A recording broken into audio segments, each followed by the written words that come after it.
1959 ఫిబ్రవరి. రష్యాలో 9 మంది హైకర్స్ కొండ మీద హైకింగ్ కి వెళ్లి తిరిగి రాలేదు. పోలీస్ హైకర్స్ కోసం వెతకడం మొదలుపెట్టారు. టెంట్స్ లోపల నుంచి కట్ అయి ఉన్నాయి. హైకర్స్ డెడ్ బాడీస్ మంచులో ఉన్నాయి. కొన్ని బాడీస్ కి బోన్స్ విరిగిపోయి ఉన్నాయి. అలా విరక్కొట్టడం మనుషులకి అసాధ్యం. ఒక హైకర్ కి నాలుక లేదు. అందరి చర్మం ఆరెంజ్ రంగులోకి మారిపోయి ఉంది. జుట్టు తెల్లగా ఉంది. రష్యన్ గవర్నమెంట్ ఇన్వెస్టిగేషన్ ని సీక్రెట్ గా ఉంచింది. కొంతమందికి తప్ప ఎవరికి ఏం జరిగిందో తెలియదు. హైకర్స్ ని ఎవరు చంపారో ఇంకా తెలియదు. 60 ఏళ్లగా ఎవరు అసలు అక్కడ కొండలో ఏం జరిగిందో కనుక్కోలేకపోయారు. ఇవాళ మనం ఈ కేసు గురించి డిస్కస్ చేయబోతున్నాం.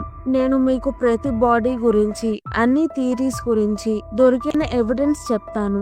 వీడియో మొత్తం విని రష్యాలో 1959లో 9 హైకర్స్ ని ఎవరు లేదా ఏది చంపిందో మీరే డిసైడ్ అవ్వండి. ఇది డయాట్లావ్ పాస్ ఇన్సిడెంట్. హైకర్స్ ఎలా చనిపోయారు అని చెప్పే ముందు వాళ్ళు ఎవరో తెలుసుకుందాం. హైకర్స్ మామూలు వ్యక్తులు కాదు. చిన్న తప్పు చేసి చనిపోయిన వాళ్ళు కాదు. వీళ్ళు ప్రొఫెషనల్ హైకర్స్. ప్రతి ఒక్కళ్ళకి హైకింగ్ లో చాలా ఎక్స్పీరియన్స్ ఉంది. హైకర్స్ గ్రూప్ కి 23 ఏళ్లు ఉన్న అతను లీడర్ గా ఉన్నాడు. ఇగోర్ డయాట్లావ్. ఇగోర్ పాలిటెక్నిక్ ఇన్స్టిట్యూట్ లో స్టూడెంట్. రేడియో ఇంజనీరింగ్ చదువుతున్నాడు. ఆ ఏరియాలో తక్కువ వయసులో ఎక్కువ ఎక్స్పీరియన్స్ ఉంది ఇతనికే. ఈ ఇన్సిడెంట్ కన్నా ముందు చాలా కష్టమైన హైకింగ్ చేశాడు. మిగతా 9 హైకర్స్ కూడా పాలిటెక్నిక్ ఇన్స్టిట్యూట్ లో స్టూడెంట్స్. జినైడా కోల్మగరోవా 22 సంవత్సరాలు. అందరూ తనని జీనా అని పిలుస్తారు. తను అథ్లెట్. హైకింగ్ లో ఎక్స్పీరియన్స్ ఉంది. రస్తుమ్ స్లోబోడిన్ 23 ఏళ్లు. తను ఇంజనీర్, బలవంతుడు. వింటర్ హైకింగ్ లో ఎక్స్పీరియన్స్ ఉంది. యూరీ డోరోషింకో గ్రూప్ లో స్ట్రాంగ్ గా ఉన్న వాళ్లలో ఒకడు. 21 సంవత్సరాలు. యూరీ క్రివోనిషెంకో 24 సంవత్సరాలు. ఇంజనీర్ గా వర్క్ చేస్తున్నాడు. ఇతను జోక్స్ వేస్తూ అందరితో ఫ్రెండ్లీగా ఉంటాడు. తన గిటార్ అంటే చాలా ఇష్టం. నికోలై 23 సంవత్సరాలు. వింటర్ లో ఎలా సర్వైవ్ అవ్వాలో ఇతనికి బాగా తెలుసు. అలెగ్జాండర్ 24 సంవత్సరాలు. సైలెంట్ గా ఉంటాడు. టెక్నికల్ స్కిల్స్ బాగా ఉన్నాయి. ల్యూడ్మైలా డూబనీనా 20 ఏళ్లు. గ్రూప్ లో ఉన్న 2 అమ్మాయిల్లో ఒకటి. అందరికన్నా వయసులో చిన్నది కానీ బాగా ఎక్స్పీరియన్స్డ్. సెమన్ జోలటారియవ్ 38 ఏళ్లు. గ్రూప్ లో అందరికన్నా వయసులో పెద్దవాడు. ఇతను వార్ వెటరన్. వరల్డ్ వార్ 2లో ఫైట్ చేశాడు. హైకింగ్ లో, స్కీయింగ్ లో ఎక్స్పీరియన్స్ ఉంది. కొంతమంది రీసెర్చర్స్ ఇతను ఎందుకు హైకింగ్ కి వెళ్ళాడు, ఇతనికి మిగతా హైకర్స్ కి ఏజ్ డిఫరెన్స్ ఉంది అని ప్రశ్నించారు. 9 మంది హైకర్స్ జనవరి 1959లో ఒటోటెన్ అనే పర్వతం ఎక్కడం మొదలు పెట్టారు. అక్కడికి వెళ్లాలంటే కొలత్ షాకిల్ అనే కొండని దాటాలి. అక్కడ మాట్లాడుకునే మాన్సీ భాషలో కొలత్ షాకిల్ అంటే డెత్ మౌంటైన్ అని అర్థం, చావు పర్వతం. జనవరి 23, 1959 స్వర్డ్లవ్స్కీ ఊరి నుంచి ప్రయాణం మొదలు పెట్టారు. అక్కడి నుంచి విజయ్ అనే చోటుకి వెళ్లారు. ఇక్కడి నుంచి మనుషులు ఎవ్వరూ ఉండరు. అడవి, కొండలు మాత్రమే ఉంటాయి. గ్రూప్ జర్నీకి చాలా ఎక్సైటెడ్ గా ఉన్నారు. హైకింగ్ మొదటి రోజుల్లో ఫొటోస్ తీసుకుంటూ, డైరీలో రాసుకుంటూ హ్యాపీగా ఉన్నారు. అంతా ప్లాన్ చేసుకున్నారు. ఫిబ్రవరి 12 కల్లా ఒటోటన్ చేరుకొని రిటర్న్ వద్దామని ప్లాన్ వేశారు. రిటర్న్ రాగానే ఇగోర్ తన ఫ్రెండ్స్ కి లెటర్ పోస్ట్ చేస్తాడు. ఫిబ్రవరి 20 కల్లా పోస్ట్ రాకపోతే ఇగోర్ ఫ్రెండ్స్ కి ఏదో ప్రాబ్లం అని తెలిసేలా సెట్ చేశాడు. హైకింగ్ స్టార్టింగ్ లో అంతా బానే ఉంది. వాతావరణం చాలా చల్లగా ఉంది కానీ మేనేజ్ చేస్తారు. ఫిబ్రవరి 1 కొలట్ షాకిల్ డెత్ మౌంటైన్ ఎక్కడం మొదలు పెట్టారు. వాతావరణం తీవ్రంగా మారింది. తుఫాను వచ్చింది. వాళ్ళు ప్లాన్ చేసినట్టు అడవిలో కాకుండా అక్కడే కొండ మీద క్యాంప్ వేసుకున్నారు. ఇక్కడే మొదటి ప్రశ్న. ఇగోర్ ఎందుకు కొండ మీద క్యాంప్ వేద్దామన్నాడు? కిందకి దిగి అడవిలో క్యాంప్ వేసుకుంటే చెట్లలో, గాలుల నుంచి, తుఫాన్ నుంచి రక్షణ ఉండేది. ఇగోర్ ఎందుకు ఈ డెసిషన్ తీసుకున్నాడో ఎవరికీ అర్థం కాలేదు. తన డైరీలో కొండ దిగి మళ్ళీ ఎక్కడం కష్టంగా ఉంటుందని కొండ మీద క్యాంప్ వేసుకున్నాము అని రాశాడు. ఎందుకు ఎక్స్పీరియన్స్డ్ హైకర్స్ ఓపెన్ ప్లేస్ లో క్యాంప్ వేసుకున్నారు? ఒఫీషియల్ గా మనకి ఏమైందో తెలియదు. 1959 ఫిబ్రవరి 1 కొండ మీద క్యాంప్ వేసుకొని ఉన్నారు అని మాత్రం తెలుసు. అక్కడే ఆఖరిసారి హైకర్స్ ప్రాణాలతో కనిపించారు. ఫిబ్రవరి 20 రోజు ఇగోర్ నుంచి వాళ్ళ ఫ్రెండ్స్ కి మేము రిటర్న్ వచ్చాము అని పోస్ట్ రాలేదు. పోలీస్ హైకర్స్ కోసం వెతుకుతున్నారు. ఫిబ్రవరి 26, 1959 రోజున పోలీస్ కి డెత్ మౌంటైన్ మీద హైకర్స్ టెంట్ కనిపించింది. అక్కడ జరిగింది చూసి వాళ్ళు షాక్ అయ్యారు. టెంట్ లోపల నుంచి కట్ చేసి ఓపెన్ చేసి ఉంది. హైకర్స్ వస్తువులన్నీ టెంట్ లోనే ఉన్నాయి. షూస్, బట్టలు, ఫుడ్, చల్ల వాతావరణంలో ఉండడానికి వాడే అన్ని వస్తువులు టెంట్ లోనే ఉన్నాయి. కానీ హైకర్స్ అక్కడ లేరు. కాలి ముద్రలు కొండ కింద ఉన్న అడవిలోకి వెళ్తున్నట్టు కనిపించాయి. హైకర్స్ అడవిలోకి కంగారుగా వెళ్లారు. కొంతమంది ఒక షూ వేసుకొని పరిగెత్తారు, కొంతమంది ఒక సాక్స్, కొంతమంది అసలు షూస్ లేకుండా అడవి వైపు వెళ్లారు. ఎక్స్పీరియన్స్ ఉన్న హైకర్స్ చల్ల వాతావరణంలో వాడే వస్తువులేమీ లేకుండా అన్ని టెంట్ లో వదిలేసి ఎందుకు వెళ్లారు? పోలీస్ ఫుట్ స్టెప్స్ ని ఫాలో అవుతూ అడవిలోకి వెళ్లారు. యూరి దోరోషెంకో, యూరి కరివోనిషెంకో వీళ్ళిద్దరి బాడీస్ చెట్టు కింద కనిపించాయి. ఒంటి మీద కొన్ని బట్టలు మాత్రమే ఉన్నాయి, షూస్ లేవు. హైపోథెర్మియా వల్ల చనిపోయారు అని క్లియర్ గా అర్థమవుతుంది. హైపోథెర్మియా అంటే చల్ల వాతావరణం వల్ల బాడీ టెంపరేచర్ పడిపోవడం. ఎవిడెన్స్ వల్ల హైపోథెర్మియా వల్ల చనిపోయినట్టు లేదు. చెట్టు కొమ్మలు విరిగిపోయాయి. ఎవరో చెట్టు ఎక్కడానికి ప్రయత్నించారు. ఇద్దరి చేతులు కొంచెం ఖాళీ ఉన్నాయి. చుట్టుపక్కల బూడిద ఉంది, అంటే అక్కడ మంట వేసుకున్నారు. -30 degrees లో ఎవరైనా షూస్ లేకుండా ఎందుకు చెట్టు ఎక్కుతారు? టెంట్ ఉంటే అడవిలో మంట ఎందుకు వేసుకున్నారు? చెట్టుకి టెంట్ కి మధ్యలో ఇగోర్, జీనా, రుస్తం బాడీస్ ఉన్నాయి. ఇగోర్ బాడీ చెట్టు నుంచి టెంట్ వైపుకు పాకుతున్నట్టు ఉంది. జీనా బాడీ కూడా టెంట్ వైపుకు వెళ్తున్నట్టు ఉంది. తన మీద దెబ్బలు ఉన్నాయి. దేని వల్ల దెబ్బలు తగిలాయో పోలీస్ కనిపెట్టలేకపోయారు. రుస్తం బాడీ కూడా టెంట్ వైపుకు వెళ్తున్నట్టు ఉంది. అటాప్సీ తర్వాత తన స్కల్ కి ఫ్రాక్చర్ అయింది అని తెలిసింది. స్కల్ ఫ్రాక్చర్ వల్ల తను చనిపోలేదు, హైపోథెర్మియా వల్ల చనిపోయాడు. కానీ ఎందుకు స్కల్ ఫ్రాక్చర్ అయింది అని తెలియదు. 5 బాడీస్ దొరికాయి. మిగతా 4 బాడీస్ మేలో మంచు కరిగాక దొరికాయి. ఆ 4 బాడీస్ దొరికాక అంతా మారిపోయింది. మే 1959లో మిగతా 4 బాడీస్ అడవిలో దొరికాయి. ల్యూడ్మిలా, అలెగ్జాండర్, సేమ్యోన్, నికోలై.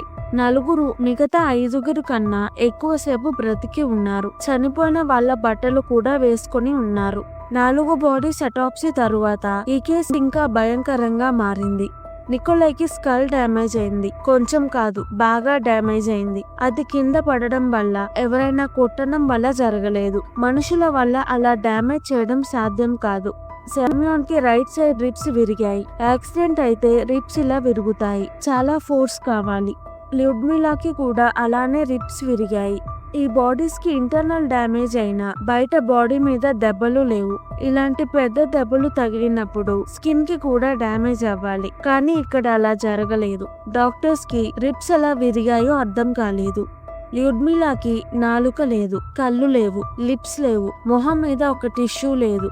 కొంతమంది జంతువులు బాడీని తిన్నాయి అన్నారు, ఇంకొంతమంది జంతువులు ఇలా తినవు అన్నారు. సామ్యోన్ కి కూడా ల్యూడ్మిలా లానే కళ్ళు లేవు, మొహం మీద ఒక టిష్యూ లేదు. ఇంకొక డీటెయిల్, కొన్ని బాడీస్ రంగు మారాయి, ఆరెంజ్ కలర్ గా మారాయి, జుట్టు తెల్లగా అయింది. హైకర్స్ బట్టల మీద రేడియేషన్ టెస్ట్ చేశారు. రేడియేషన్ ఉంది అని తెలిసింది. చాలా ఎక్కువ కాదు, రేడియేషన్ లెవెల్స్ కొంచెం ఎక్కువగా ఉన్నాయి. హైకర్స్ లో కొంతమంది హైపోథెర్మియా వల్ల చనిపోయారు, ఇంకొంతమందిని ఏదో చంపేసింది అని కేసు క్లోజ్ చేశారు. గవర్నమెంట్ 3 ఏళ్లు హైకర్స్ ని కొండ మీదకి రానివ్వలేదు. 60 ఏళ్ల నుంచి scientist, journalist, reporters dead mountain లో ఏమైందని కొన్ని థియరీస్ చెప్పారు. వాటిలో ఇంపార్టెంట్ అయిన థియరీస్ ఇప్పుడు చూద్దాం. అవలాంచ్, మంచు కొండ పైన నుంచి వచ్చి టెంట్ ని కూల్చి ఉంటుంది. హైకర్స్ టెంట్ ని కట్ చేసి తొందరగా అడవి వైపు పరిగెత్తారు. మంచు వల్ల దెబ్బలు తగిలాయి. ఈ థియరీలో కొన్ని ప్రాబ్లమ్స్ ఉన్నాయి. టెంట్ వేసుకున్న స్లోప్ లో మంచు ఎక్కువగా రాదు, మంచు వల్ల అంత పెద్ద దెబ్బలు తగలవు. పోలీస్ వచ్చినప్పుడు కాలి ముద్రలు కనిపించాయి. మంచు పడితే కాలి ముద్రలు ఉండవు కదా. ఇన్ఫ్రాసౌండ్, గాలి వల్ల వచ్చే ఇన్ఫ్రాసౌండ్ వల్ల హైకర్స్ ప్రవర్తన అలా ఉంది. ఇన్ఫ్రాసౌండ్ ఫ్రీక్వెన్సీస్ మనకి వినిపించవు. కొన్ని ఫ్రీక్వెన్సీస్ లో ఇన్ఫ్రాసౌండ్ మనకి వినిపిస్తుంది, అప్పుడు పిచ్చెక్కినట్టు ఉంటుంది. గాలి వల్ల హైకర్స్ కి ఇన్ఫ్రాసౌండ్ వినిపించి భయం వేసి అలా ప్రవర్తించి ఉంటారు. టెంట్ కట్ చేసి షూస్, సరైన బట్టలు లేకుండా అడవిలోకి పరిగెత్తారు. కానీ ఈ థియరీలో హైకర్స్ కి దెబ్బలు ఎలా తగిలాయి, రేడియేషన్, బాడీస్ రంగు మారడం, జుట్టు తెల్లగా అవ్వడం, వీటికి సమాధానం లేదు. మిలిటరీ టెస్టింగ్ 1959లో రష్యన్ గవర్నమెంట్ సైబీరియాలో మిలిటరీ వెపన్స్, న్యూక్లియర్ టెస్టింగ్ చేస్తున్నారు. హైకర్స్ కి రేడియేషన్ అయి ఉంటుంది. హైకర్స్ తీసిన కొన్ని ఫొటోస్ లో ఆకాశంలో వింత లైట్స్ కనిపించాయి. అవి మిలిటరీ వెపన్స్ టెస్టింగ్ అయి ఉండొచ్చు. ఈ థియరీ హైకర్స్ డ్రెస్ మీద రేడియేషన్, వాళ్ళ స్కిన్, హెయిర్ కలర్ మారి ఉండొచ్చు. కానీ హైకర్స్ షూస్ లేకుండా అడవిలోకి ఎందుకు వెళ్లారో తెలియదు. మాన్సీ పీపుల్. మాన్సీ తెగ ఆ కొండకి దగ్గరలో ఉంటారు. కొల్లబ్ చాకిల్ కొండకి డెడ్ మౌంటైన్ అని పేరు పెట్టారు. డెడ్ మౌంటైన్ మీదకి ఎవరూ వెళ్ళకూడదు అన్నారు. హైకర్స్ కొండ మీద ఉండడం చూసి మాన్సీ వాళ్ళు హైకర్స్ ని చంపేసి ఉంటారు. పోలీస్ మాన్సీ వాళ్ళని క్వశ్చన్స్ అడిగారు, కానీ ఎవిడెన్స్ ఏమీ దొరకలేదు. మనుషులు హైకర్స్ ని అలా అటాక్ చేయలేరు. హైకర్స్ కి కళ్ళు, నాలుక లేవు. Alien contact. ఏలియన్ థియరీని చాలా మంది నమ్ముతున్నారు. ఎవిడెన్స్ చూస్తే ఇదే నిజం అనిపిస్తుంది. హైకర్స్ తీసిన ఫొటోస్ లో ఆకాశంలో ఏవో తెలియని లైట్స్ కనిపించాయి. హైకర్స్ మాత్రమే కాకుండా మాన్సీ వాళ్ళు, మిలిటరీ కూడా అదే సమయంలో ఆకాశంలో లైట్స్ చూసాము అని చెప్పారు. ఏలియన్స్ ని చూసి హైకర్స్ భయపడి పరిగెత్తి ఉంటారు. స్పేస్ షిప్ వల్ల రేడియేషన్ వచ్చి ఉంటుంది. ఏలియన్స్ వెపన్స్ వల్ల వింత గాయాలయ్యి ఉంటాయి. ఈ కేసుని గవర్నమెంట్ పబ్లిక్ కి ఓపెన్ చేయలేదు. కొండలోకి 3 సంవత్సరాలు ఎవరిని వెళ్ళనివ్వలేదు. ఈ థియరీలో అన్ని క్వశ్చన్స్ సాల్వ్ అవ్వలేదు, కానీ ఎక్కువ ప్రశ్నలకి సమాధానాలు దొరికాయి. Curse of the dead mountain. Hikers dead mountain లోకి వెళ్లే ముందే మాన్సీ వాళ్ళకి కొండ గురించి తెలుసు. వాళ్ళు కొండ మీదకి అస్సలు వెళ్లరు. మౌంటైన్ లో దెయ్యాలున్నాయి అని చెప్పుకుంటారు. ఎవరైనా హైకింగ్ కి వెళ్తుంటే డెడ్ మౌంటైన్ లో ఉండొద్దు. కావాలంటే మౌంటైన్ లో నుంచి ఇంకొక చోటుకి వెళ్ళండి, కానీ అక్కడ ఆగొద్దు. నైట్ అస్సలు అక్కడ ఉండొద్దు అని చెప్పారు. ఇగోర్ గ్రూప్ కాలేజ్ లో స్టూడెంట్స్ దెయ్యాలు ఉన్నాయని నమ్మరు. మౌంటైన్ మీద క్యాంప్ వేసుకున్నారు. వాళ్ళని దెయ్యాలు చంపాయి అని కొంతమంది నమ్ముతారు. డియాట్లో పాస్ కి హైకింగ్ కి వెళ్లిన వాళ్ళు అక్కడ ఏదో ఎనర్జీని ఫీల్ అయ్యాము అని చెప్పారు. రీసెర్చ్ చేశారు, కానీ ఒక థియరీ కూడా అన్ని ఎవిడెన్స్ ని కవర్ చేయలేదు. ఇగోర్ ఎందుకు అడవిలో కాకుండా కొండ మీద క్యాంప్ పెట్టాడు? రేడియేషన్, దెబ్బలు, orange skin, white hair, shoes లేకుండా వెళ్లడం, చెట్టు ఎక్కడం. 2019లో రష్యన్ గవర్నమెంట్ డియాట్లో పాస్ కేసుని మళ్ళీ ఓపెన్ చేశారు. 2020లో ఇన్వెస్టిగేషన్ అయిపోయింది. పోలీస్ మంచు తుఫాను వల్ల కొండపైన నుంచి మంచు వేగంగా హైకర్స్ ఉన్న చోటికి వచ్చింది. హైకర్స్ తొందరగా తప్పించుకోవడానికి టెంట్ ని కట్ చేసి సరైన బట్టలు లేకుండా అక్కడ నుంచి పారిపోయారు. మంచు వల్ల దెబ్బలు తగిలాయి అని చెప్పి కేసు క్లోజ్ చేశారు. చాలా ప్రశ్నలకి సమాధానం లేదు. ఇప్పుడు డియాట్లో పాస్ చాలా ఫేమస్ అయింది. 9 మంది హైకర్ సమాధులని మనం వెళ్లి చూడొచ్చు. యూరి యుద్దీన్ అనే అతను కూడా డెడ్ మౌంటైన్ లోకి వెళ్లాల్సింది. తనకి ఒంట్లో బాగోకపోవడం వల్ల మధ్యలోనే తిరిగి వచ్చేశాడు. అతను ఒక్కడే గ్రూప్ లో బ్రతికి ఉన్నాడు. అతను తన జీవితం మొత్తం తన ఫ్రెండ్స్ కి ఏమైంది, నేను ఒకవేళ వాళ్లతో వెళ్లి ఉంటే నాకేం అయ్యేది అని అనుకుంటూ ఉండి ఉంటాడు. అతను 2013 75 ఏళ్ళు ఉన్నప్పుడు తన ఫ్రెండ్స్ కి ఏమైంది అని తెలియకుండానే చనిపోయాడు. రష్యన్ గవర్నమెంట్ డియాట్లో పాస్ ఇన్సిడెంట్ గురించి అంతా మనకి చెప్పలేదు. కొన్ని విషయాలు దాచిపెట్టారు. ఆ చోటకి ఇగోర్ డియాట్లో పేరు పెట్టారు. ఇగోర్ తన టీం ని కొండ మీదకి తీసుకువెళ్లాడు. అతను ఎందుకు అడవిలో కాకుండా కొండ మీద క్యాంప్ పెట్టాలి అని డిసైడ్ అయ్యాడు. వాళ్ళందరినీ చంపేసింది ఇంకా కొండ మీదే ఉంది. మీకు ఏ థియరీ కరెక్ట్ అనిపిస్తుంది, లేదా మీకు ఇంకేమైనా థియరీ ఉందా? కమెంట్స్ లో చెప్పండి. ఈ వీడియో కనుక మీకు నచ్చినట్టయితే ప్లీజ్ వీడియోని లైక్ చేసి ఛానల్ ని సబ్స్క్రైబ్ చేసుకోండి. Thank you. మళ్ళీ వచ్చే వీడియోలో కలుద్దాం.